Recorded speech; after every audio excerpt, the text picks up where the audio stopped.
dan hendaklah dia tidak meninggalkan masjid apabila masuk ke dalam masjid. Jangan sampai meninggalkan masjid dalam kondisi tanpa mendirikan sholat apapun, walaupun sekedar 2 rakaat, minimal tahiyatul masjid. Kita musafir, kemudian kita mules, nggak nyaman, ya. Kemudian carilah masjid, cari toiletnya. Silahkan, tidak ada masalah. Tapi jangan cuma buang hajat. Baik Bapak Ibu yang dimuliakan Allah Subhanahu wa taala. Masih lagi kita membahas kitab yang sama, Nasaihul Ibad, Syarah Al-Munabbihat ala Isti'dadi li Yaumil Ma'ad. Kaum muslimin, kaum muslimat yang dimuliakan Allah Subhanahu wa taala. Kalau disebutkan kata rumah Bapak Ibu, apa yang kira-kira terlintas di benak kita? Apa yang terfikirkan oleh kita? Rumah, barangkali yang terfikir oleh kita adalah tempat di mana kita di sana bisa istirahat. Rumah adalah tempat di mana kita kemudian bisa tidur. Rumah adalah tempat di mana kita bisa berkumpul dengan keluarga. Rumah adalah tempat, ya, kalau ada dalam bahasa Inggris itu istilah be yourself, jadilah kamu seperti dirimu sendiri. Maka rumah barangkali adalah tempat di mana kita bisa menjadi diri kita sendiri tanpa perlu segan, tanpa perlu sungkan, ya. Di luar rumah barangkali banyak yang kita perlu jaga, tapi di hadapan ahli keluarga di rumah kita, ya, itu menjadi tempat yang sangat privasi bagi kita, ya. Itu rumah yang barangkali terlintas di benak kita, Bapak Ibu. Tapi ketika kata rumah itu disandingkan dengan kata yang lain, ya, contoh rumah presiden, rumah menteri, rumah ulama, rumah mufti, maka yang tergambar mungkin lain lagi. Ya, yang tergambar adalah ya kebaikan, ya.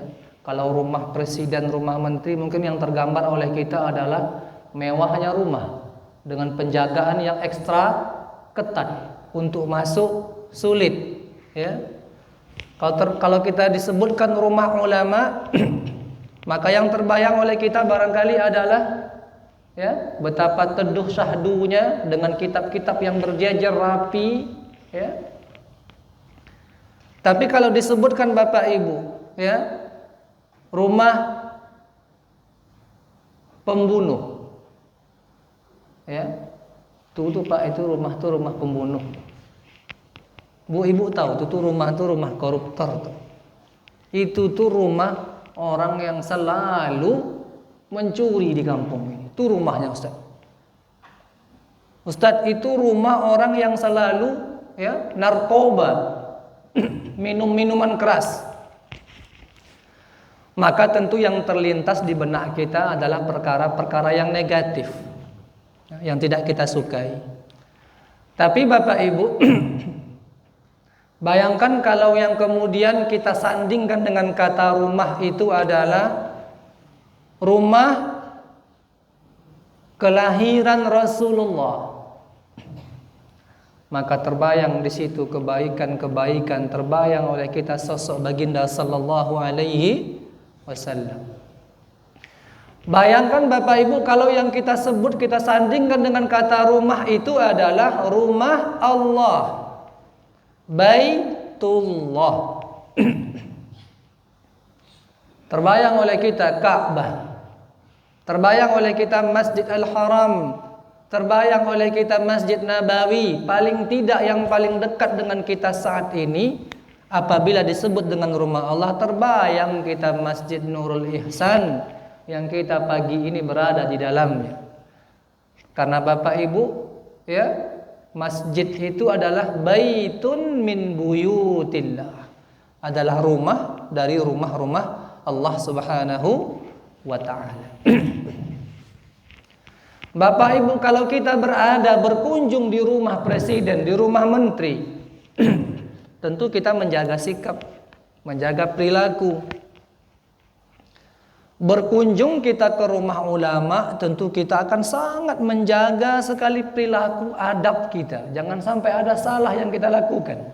Ya. Mohon maaf Bapak Ibu, ini agak sedikit serak-serak. Nah, bayangkan Bapak Ibu, kalau kita kemudian berada di rumah Allah, semakin mulia rumah itu Bapak Ibu, maka tentu ya, semakin berbeda pula tata cara, kaidah, adab kita di dalamnya. Ya. Ketika kita di rumah kita sendiri tentu berbeda dengan adab kita ketika di rumah orang, di rumah kawan. Ya, nggak mungkin sama. Walaupun kadang-kadang kawan kita ketika kita bertamu ke rumahnya buat macam rumah sendiri ya bang. Tapi itu kan hanya basa-basi agar tamu itu nyaman. Apakah lantas kemudian kita buat seperti rumah sendiri? Tentu tidak. Ya. Maka di rumah sendiri itu berbeda tata cara adabnya. Di rumah sahabat, teman, orang tua berbeda kaidahnya. Dan terlebih di rumah Allah juga berbeda lagi tata cara adab yang perlu dijaga. Nah ini yang kita akan bahas Bapak Ibu, ya, tata cara adab di rumah Allah Subhanahu wa Ta'ala. Mungkin sederhana, tapi sungguh ya dia adalah perkara yang sangat penting. Ya. Karena memang adab itu di antara salah satu tujuan Nabi diutus itu adalah untuk adab. Nabi sendiri yang menyebut, innama bu'istu liutammima salihal akhlaq. Sungguh ya di antara kenapa aku diutus kata Nabi alaihi salatu wassalam adalah untuk membenarkan, memperbaiki, mengoreksi akhlak budi pekerti manusia dari yang tidak baik menjadi ke akhlak yang baik. Kadang kita melihat orang yang luar biasa cerdas tapi tak ada akhlaknya. Maka sekarang banyak meme-meme di sosmed itu tak ada akhlak. Ya. Atau dia ahli ibadah tapi tak ada akhlaknya. Salatnya rajin tapi kerjanya menyakiti orang aja. Tajam lisannya. Ya, ditegur tak menjawab, orang senyum dia balas cemberut, ditegur macam tak nampak. Salatnya rajin, ibadahnya rajin. Ada yang suka orang demikian Bapak Ibu? Nggak ada orang suka. Ya. Maka akhlak ini adalah sesuatu yang penting yang dengannya kita menghias diri kita. Nah, Bapak Ibu yang dimuliakan Allah Subhanahu wa Ta'ala, dalam kitab ini disebutkan karena memang masjid rumah Allah ini adalah semulia-mulia tempat. Ya. Dan seburuk-buruk tempat itu adalah pasar. Dalam hadis Nabi itu, sebaik-baik tempat di muka bumi ini adalah masajidullah, masjid-masjid Allah. Seburuk-buruk tempat itu adalah pasar. Maka ke pasar itu ya ketika ada hajat keperluan.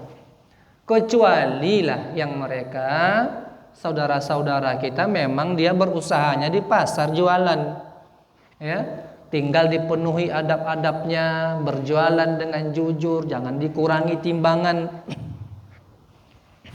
jangan jual durian nanti ditulis, ya, sekarang musim durian Bapak Ibu, dari jauh nampak 5.000. Rupanya dekat-dekat kita rupanya mulainya ada kecil, mulai dari 5.000. Diletaknya satu durian yang udah mulai busuk-busuk itu yang kecil. Yang mana yang 5.000 Pak? Yang ini yang 5.000. Siapa yang mau belinya? Kita lihat dari jauh 5.000 harganya. Semakin mendekat nampak tulisan mulai dari yang 5.000. Yang ini berapa? 100.000 dua. Ya, ini kan bagian dari marketing yang tidak elok ya. Maka bagi yang berjualan di pasar ya usahanya di situ nggak ada masalah. Sahabat juga berjualan di pasar sebagiannya, pebisnis. Ya. Maka ketika para sahabat itu hijrah ke Madinah, ya ketika orang-orang Madinah menawarkan ya harta kepada orang-orang muhajirin dari Makkah.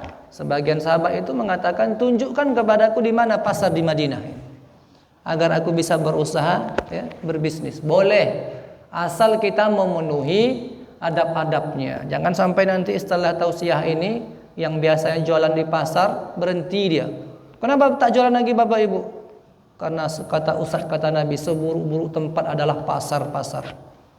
Bukan begitu memaknainya, ya.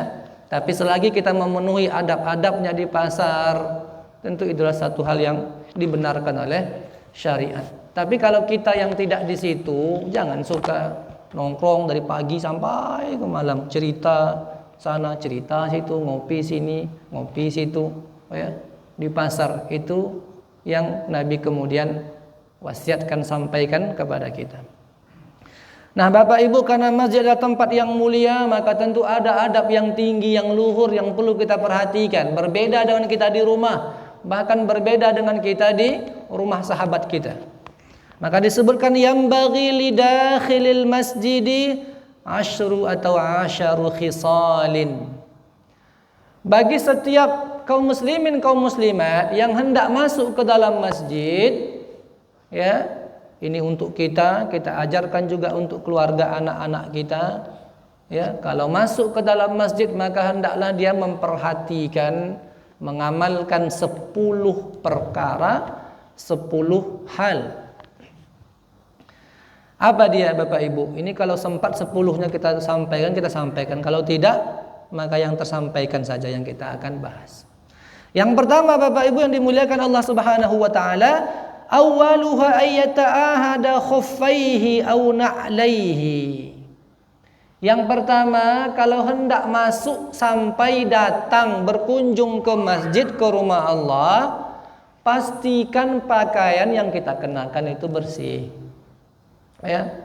Bukan cuma pakaian di atas saja, tapi sepatunya bersih, sandalnya bersih. Jangan bawa sepatu sandal yang bernajis ke komplek area masjid. Ini cara kita memuliakan rumah Allah Subhanahu wa ta'ala. Maka Allah menyebutkan khuzu zinatakum inda kulli masjidin. Hendaklah kamu mengenakan pakaian terbaikmu. Inda kulli masjidin, di setiap masjid. Jadi bukan cuma di Masjid Al-Haram ketika umrah, ketika haji, bukan cuma di Masjid Nabawi. Allah sebutkan inda kulli masjidin, di setiap masjid, besar ataupun kecil, mewah ataupun tidak, pakailah pakaian yang terbaik yang kita miliki. Ini jangan sampai jumpa pejabat pakai beli baru, hanya untuk jumpa hari itu beli baru. Ke masjid pakaian tidur itu dibawanya, kaos oblong seadanya, ya. Kalau kita memuliakan Allah, memuliakan rumah Allah, tentu kita memuliakan penghuni pemiliknya, ya. Maka tentu kita memakai pakaian yang terbaik yang kita miliki. Itu cara kita memuliakan, ya. Maka Bapak Ibu, yang pertama pakai pakaian yang terbaik, ya. Bahkan kalau ada kita punya pakaian baru, jangan dibawa pergi kondangan pesta dulu, bawa ke masjid dulu, ya. Bawa sholat dulu, ya. Bawa untuk beribadah terlebih dahulu, bukan dibawa ke mall atau ke tempat yang lainnya. Karena Bapak Ibu, setiap benda, setiap tempat itu kelak akan bersaksi. Yauma idzin tuhadditsu akhbaraha. Di hari itu nanti, di hari kiamat itu, ya, benda-benda yang mati ini dia akan bisa bersaksi di hadapan Allah Subhanahu wa ta'ala. Ya Allah, dahulu si fulan ketika hidupnya, ya, aku yang koyak-koyak ini yang dibawanya sholat, ya. Maka bersaksi pula pakaian-pakaian baru yang bagus. Enggak pernah sekalipun kami parkir singgah di masjid, Pak. Kami selalu hanya pergi ke pesta, ke tempat mall, datang ke rumah kawan, nongkrong dan lain sebagainya. Maka Allah berpesan, khudzu zinatakum inda kulli masjidin. Pakai pakaian terbaik. Kita biasakan dari sekarang, kita arahkan anak-anak keluarga kita. Kemudian yang berikutnya, wa ayyakula idza dakhala, kalau hendak masuk dia ke dalam masjid, ya, yang pertama Bapak Ibu, falyabda bil yumna, masuk dengan kaki kanan. Kaki kanan, bukan kaki kiri. Kalau orang yang sudah terbiasa, dia sudah otomatis, Pak. Udah biasa aja, dia langsung kanan aja pas masuk. Tapi kalau belum terbiasa, berhenti dulu dia. Kadang-kadang ada kiri apa kanan, kiri apa kanan. Ya, belum terbiasa. Tapi kalau sudah terbiasa, dia otomatis sudah bisa disettingnya. 5 langkah, 6 langkah sebelum masuk ke pintu masjid, sudah bisa disettingnya mana yang kanan, mana yang kiri. Sudah bisa disetting jarak langkahnya. Bapak Ibu, ini sederhana, tapi banyak orang yang tak mengamalkannya. Ya. Masuk ke teras kaki kanan, masuk ke dalam pintu masjidnya kiri. Ya. Padahal yang harus didahulukan adalah masuk ke dalam masjid nih, pintu masjid nih, tempat sholat nih. Falyabda bil yumna, mulai dengan kaki kanan. Ketika keluar dengan kaki kiri. Apa filosofinya Bapak Ibu? Karena rumah Allah ini adalah tempat yang mulia. Tempat-tempat yang di luar rumah Allah itu tidak lebih mulia daripada masjid. Maka ketika masuk ke tempat yang mulia, kita gunakan kaki yang mulia, yang baik, kaki kanan.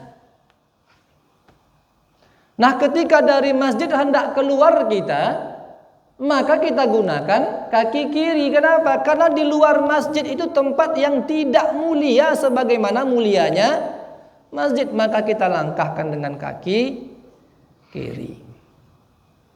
Dan syukur-syukur biasanya Bapak Ibu ditulis di stiker itu di pintu masjid. Doa masuk, doa keluar.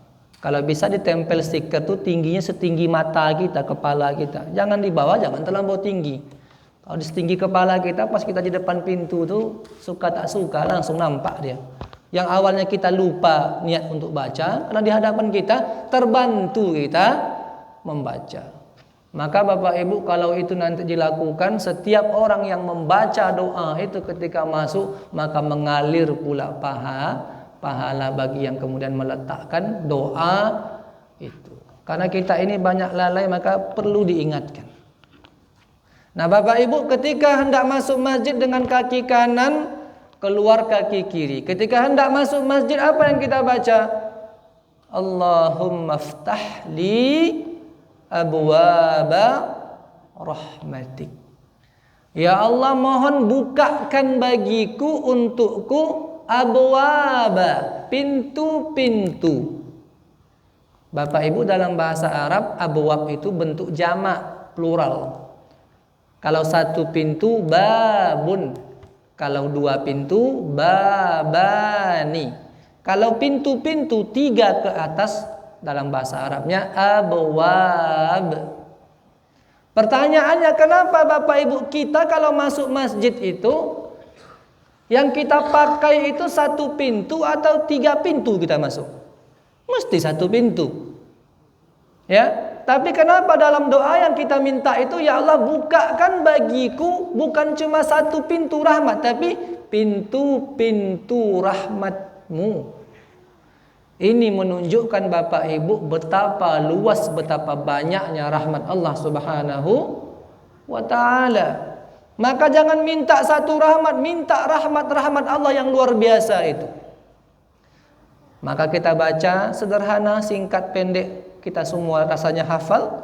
Allahumma ftah li abwaba rahmatik. Kalau ingin baca bismillah sebelumnya boleh. Ada yang sebagian salawat, silahkan. Allahumma ftah li abwaba rahmatik. Ya Allah, mohon bukakan bagiku pintu-pintu rahmatmu. Kemudian ketika keluar, apa yang kita baca Bapak Ibu? Apa kira-kira Bapak Ibu? Saya kalau enggak sedang keluar tuh lupa saya doanya Ustaz. Ya. Allahumma inni as'aluka min fadlik. Apa artinya? Ya Allah, kami mohon kepadamu, kami minta kepadamu. Apa yang kita minta? Karunia Allah. Karunia Allah Subhanahu wa ta'ala. Makanya Bapak Ibu, ya, ketika Jumat atau sepulang Jumat, ya, disebutkan dalam Al-Qur'an, ya ayyuhalladzina amanu idza nudiya lis-salati min yaumil jumu'ati fas'au ila dzikrillah wa dzarul bai'. Ya. Dzalikum khairul lakum in kuntum ta'lamun. Fa idza qudiyatis salatu, apabila salat Jumat itu selesai dilakukan, apa kata Allah? Fantashiru fil ardi. Menyebarlah kamu di permukaan bumi Allah ini untuk apa? Wabtaghu min fadlillah. Kenapa kita keluar dari masjid setelah Jumat itu Bapak Ibu? Untuk mencari karunia Allah. Ya, min fadlillah. Maka sama doanya ketika keluar yang kita minta juga, Allahumma inni as'aluka min fadlik. Minta karunia Allah. Ada begitu banyak karunia Allah, kebaikan-kebaikan, baik kebaikan fisik kita, ya, kebaikan kemudian rohani kita, rezeki kita, pekerjaan kita, urusan kita. Kita minta kepada Allah agar kemudian dilancarkan seluruh urusan kita. Nah, Bapak Ibu yang dimuliakan Allah Subhanahu wa taala. Itu, ya, masuk dengan kaki kanan, kemudian baca doa sederhana tapi dibiasakan. Ya, dimulai diajarkan ke anak-anak kita. Mudah-mudahan yang sedikit ini pula yang barangkali kemudian mengundang ridho Allah Subhanahu wa taala. Kemudian yang berikutnya, wa ayyusallim ala ahlil masjid. Masuk ke masjid ada orang di dalamnya. Apa adab kita? Ucapkan salam. Assalamualaikum warahmatullahi wabarakatuh. Ucapkan salam. Masuk rumah kita ucapkan salam, apalagi masuk ke rumah Allah dan ada orang di dalamnya. Lalu bagaimana sekiranya kita adalah jamaah atau orang pertama yang masuk, masjid kosong, lampu masih mati, apa yang kita lakukan? Maka ucapkan salam yang berbeda redaksinya. Assalamu alaina wa ala ibadillahis salihin. Itu salam yang kita baca ketika sholat di tahiyat itu. Ya. Assalamu alaina wa ala ibadillahis salihin. Kita mau masuk masjid, masjid kosong, tidak ada orang. Ya, maka kita ucapkan Assalamu alaina wa ala ibadillahis salihin. Apa maknanya? Semoga keselamatan untuk kami, untuk kita, dan untuk segenap hamba-hamba Allah yang saleh. Bapak Ibu, Ibnu Umar itu kalau masuk rumah yang kosong, jangankan masjid, rumah kosong. Contoh kita keluar, pulang kampung satu keluarga. Lalu kemudian kita pulang dari kampung ke rumah kita, dibuka pintu nggak ada orang. Ibnu Umar, sebagaimana yang disebutkan Imam Al-Bukhari dalam Al-Adabul Mufrad, setiap beliau masuk ke rumah yang kosong itu yang beliau ucapkan apa? Yang tadi, Assalamu alaina wa ala ibadillahi as-salihin. Maka masuk masjid ucapkan salam apabila ada orang, kalau tidak ada maka ucapkan Assalamu alaina wa ala ibadillahi as-salihin. Berikutnya, Bapak Ibu yang dimuliakan Allah Subhanahu wa taala, ya. Wa alla yadkhula illa biwudu. Masuk ke dalam masjid maka pastikan berwudu. Nah, ini beda masuk rumah dengan masuk masjid. Masuk rumah kita tak berwudu tak masalah. Masuk rumah kawan pun tak masalah. Tapi kalau masuk rumah Allah, maka ada adabnya. Apa adabnya? Berwudu. Maka Bapak Ibu yang dimuliakan Allah Subhanahu wa taala, di dalam rumah Allah terkait kesucian itu, maka para ulama membahas, ya, berwudu itu memang hukumnya sunnah. Kalau orang bata atau berhadas kecil di masjid dia, maka makruh hukumnya, makruh. Tapi kalau orang berhadas besar berdiam dia di masjid, maka haram kata ulama.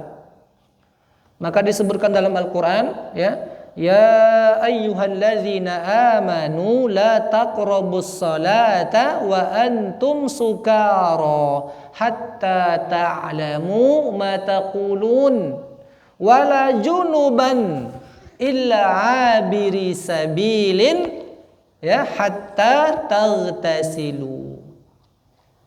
Allah sebutkan dalam Al-Quran, wahai orang-orang yang beriman, apabila kamu hendak sholat, jangan sampai kamu dalam kondisi hilang akal. Ya, jadi Bapak Ibu, ayat ini dahulu turunnya ketika proses pengharaman khamar. Jadi khamar itu tidak diharamkan serta-merta, bertahap dia. Pertama disebutkan khamar itu ada manfaatnya, tapi mudaratnya lebih banyak. Ya, kemudian berikutnya sampailah ke tahap sebelum diharamkan, baik sedikit ataupun banyak khamar itu haram, dahulu masih dibenarkan. Ya paling tidak ketika mau sholat janganlah mabuk, janganlah kemudian minum minuman keras. Karena kalau dalam kondisi mabuk tidak tahu kita apa yang kita baca. Jadi Bapak Ibu, syariat itu pun turunnya bertahap. Maka begitu juga dalam berdakwah, mengingatkan orang, jangan langsung ujuk-ujuk tiba-tiba dikatakan sekian-sekian. Sampaikan secara bertahap, karena khamar itu jelas haram, tapi Allah nggak langsung haramkan. Ya, ada periode-periode malah disebutkan ada manfaatnya, tapi mudaratnya lebih banyak. Nah, kemudian Bapak Ibu, lanjutan ayat ini, wala junuban illa abiri sabil hatta taghtasilu. Dan jangan pula orang kemudian, ya, dalam kondisi berhadas besar atau junub lalu kemudian berdiam di dalam masjid hatta taghtasilu, sampailah kemudian dia mandi besar atau mandi junub itu. Maka dari sini kemudian Bapak Ibu diurai oleh ulama fuqaha kita bahwa orang yang hadas besar tidak boleh berdiam atau duduk di dalam masjid. Tapi kalau sekedar abiri sabil itu sekedar melintas. Ya, dari sini melintas ke situ boleh. Tapi kalau duduk berdiam sementara berhadas besar junub, maka dilarang.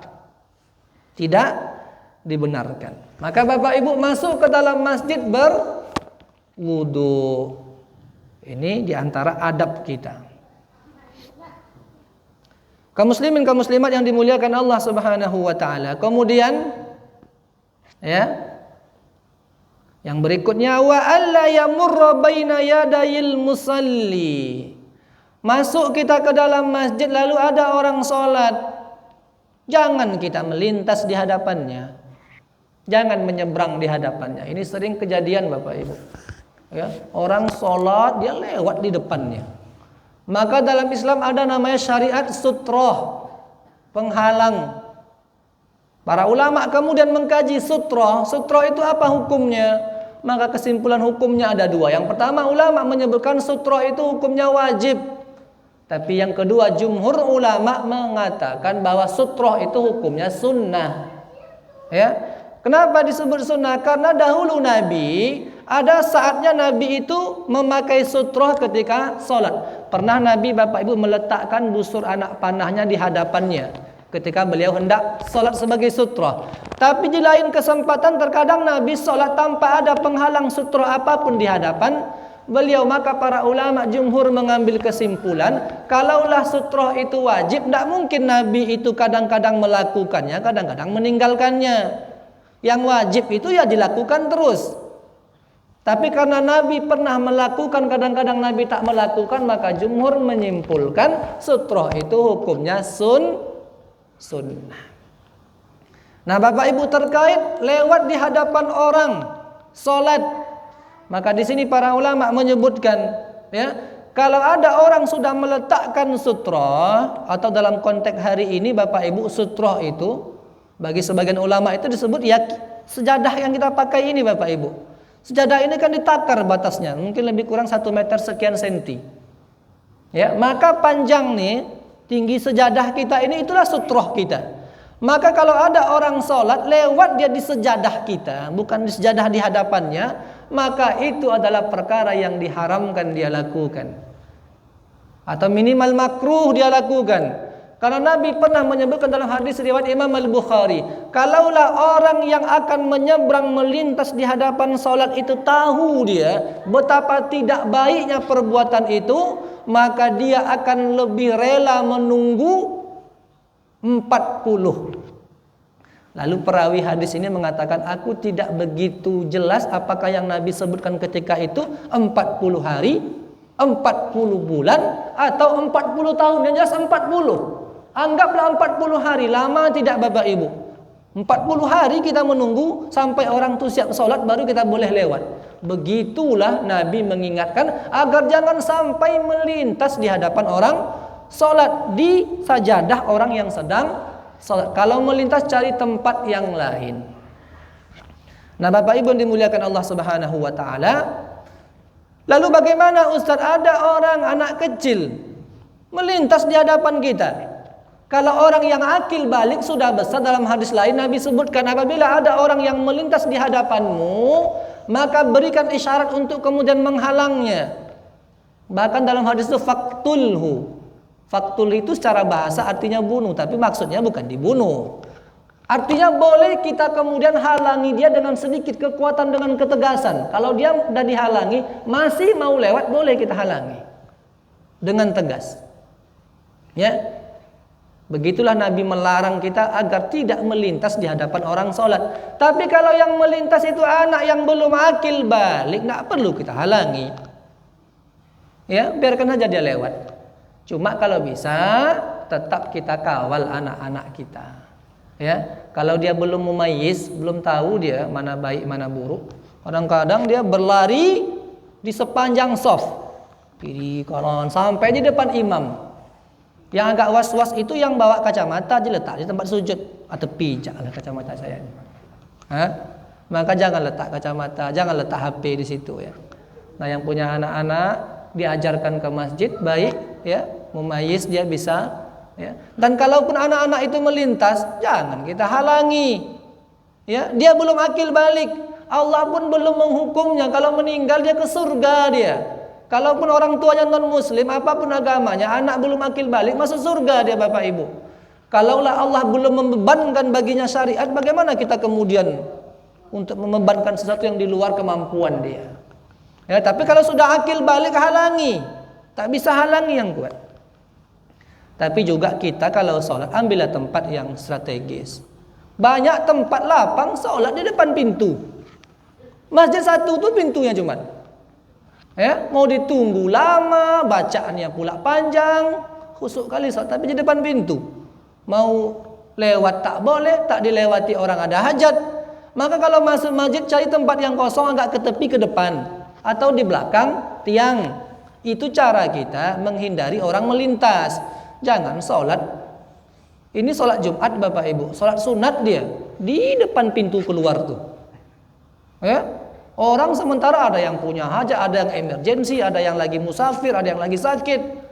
Maka cari tempat yang ke depan, sholat di depan atau di belakang tiang. Nah Bapak Ibu yang dimuliakan Allah Subhanahu wa ta'ala, itu terkait sutra. Maka para ulama menyebutkan kalau ada orang melintas di luar sejadah tempat kita sujud, maka itu dia masih dibenarkan. Tetapi kalau masih dalam kawasan, kalau kita sujud kena, maka itu adalah sutroh kita, maka dihalangi. Kalau nggak bisa dihalangi dengan kuat. Nah Bapak Ibu dimuliakan Allah Subhanahu wa ta'ala. Tapi kalau ada sholat jamaah, lalu kemudian batal wuduknya, orang sop depan kita, tentu dia nggak bisa keluar mau nggak mau ke belakang, kita halangi dia, nggak ada yang ngasih jalan mau. Karena tak boleh melintas di depan orang sholat. Kalaulah dia tahu Ustaz, lebih baik baginya menunggu 40 hari, 40 bulan, 40 tahun daripada dia melintas. Kalau orang tuh batal wudhu, tidak ada jalan keluar, tidak mungkin dia duduk di situ. Dia harus wudhu segera, lalu kemudian ikut kembali sholat berjamaah. Maka berilah jalan. Nah, ini kita memahami dalil. Dalilnya sahih, pemahamannya salah, keliru. Ya, maka lihat dulu kondisinya. Beri jalan, tapi tentu dengan tidak pergerakan yang banyak. Yang berikutnya Bapak Ibu dimuliakan Allah Subhanahu wa taala. Kemudian ya, wa alla ya'mala lidunya. Kalau di rumah Allah jangan banyak atau jangan membahas perkara-perkara dunia. Maka Nabi melarang berjualan di dalam masjid. Ya, Nabi sebutkan kalau ada orang jualan di masjid, mudah-mudahan Allah merugikan jualannya. Ya, tidak melancarkan jualannya. Maka tidak boleh Bapak Ibu, haram hukumnya berjualan di dalam rumah Allah. Kalau ingin jualan minimal di teras. Jangan di dalam masjid transaksi. Bahkan ulama yang lebih warok lagi, bahkan transaksi online. Kan belanja di Shopee itu kan juga jual beli tapi online. Kalau bisa keluar dari masjid dulu baru transaksi. Begitulah hati-hatinya agar tidak terkena larangan Nabi ini. Karena Nabi pernah mengatakan barang siapa yang berjual beli di dalam masjid, maka Nabi doakan mudah-mudahan rugi bisnisnya. Di lain kesempatan ada seorang laki-laki yang menghilangkan hewan ternaknya di masjid, mengumumkan hewan ternaknya yang hilang dalam masjid. Lalu Nabi katakan mudah-mudahan Allah tidak mempertemukan engkau dengan barang yang hilang itu. Itu kata Nabi, bayangkan Bapak Ibu. Maka di sini para ulama kemudian dilarang mengumumkan barang-barang hilang di masjid. Maka sebagian masjid itu Bapak Ibu ada dia konter lost and found, barang hilang dan barang ditemukan. Kalau hilang jumpalah ke situ, jumpa mungkin adminnya, jumpa kemudian stafnya. Tapi kalau terdesak, dia musafir, dia singgah sebentar, yang hilang itu pula kunci mobilnya, ya. Maka ini pengecualian. Tapi kalau dengan dibuat pengumuman yang besar-besar, ya, dengan suara yang begitu kuat, dengan kebanggaan bahwa telah hilang kunci BMW, ya, maka sekedarnya. Tapi yang jelas secara umum Nabi melarang untuk mengumumkan barang hilang di masjid. Berjumpalah secara personal dengan pengurus, dengan ketua, ya, atau masjid buatlah nanti kotak barang hilang dan barang yang ditemukan, atau berikan kontak personnya. Baik Bapak Ibu, ya, jadi di rumah Allah, kalaulah di masjid pun dia masih ngomong dunia, apalagi di luar masjid. Di rumah Allah aja masih bisnis yang disampaikannya, apalagi di pasar, di tempat bisnisnya. Kalau di rumah Allah pun tidak mampu menjadikan kita ingat tentang akhirat, maka di mana lagi kita akan ingat akhirat. Nah, yang terakhir Bapak Ibu, ya, wa alla yakhruj, ya, dan hendaklah dia tidak meninggalkan masjid. Apabila masuk ke dalam masjid, jangan sampai meninggalkan masjid dalam kondisi tanpa mendirikan sholat apapun, walaupun sekedar 2 rakaat, minimal tahiyatul masjid. Kita musafir, kemudian kita mules, nggak nyaman, ya, kemudian carilah masjid, cari toiletnya. Silahkan, tidak ada masalah. Tapi jangan cuma buang hajat.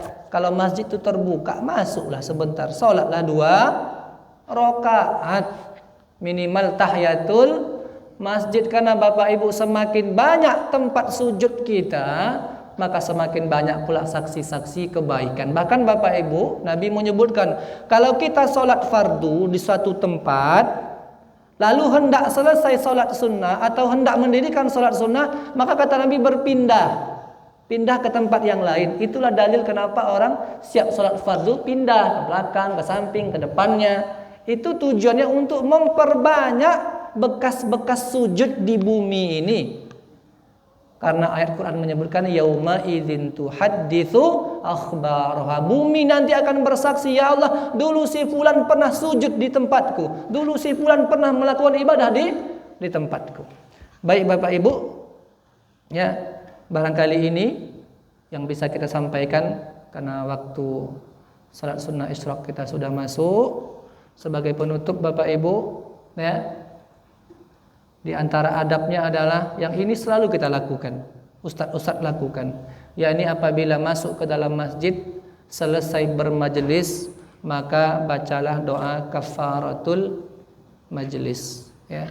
Kafarah itu artinya penghapusan, pengampunan, kafarah. Maka kalau ada yang tidak baik yang kita bahas atau kita lalai tiba-tiba terbahas masalah dunia, maka dengan kafaratul majelis itu maka mudah-mudahan Allah mengampunkan kita. Maka Bapak Ibu, kita akhiri, kita tutup majelis ini dengan sama-sama membaca doa kafaratul majelis.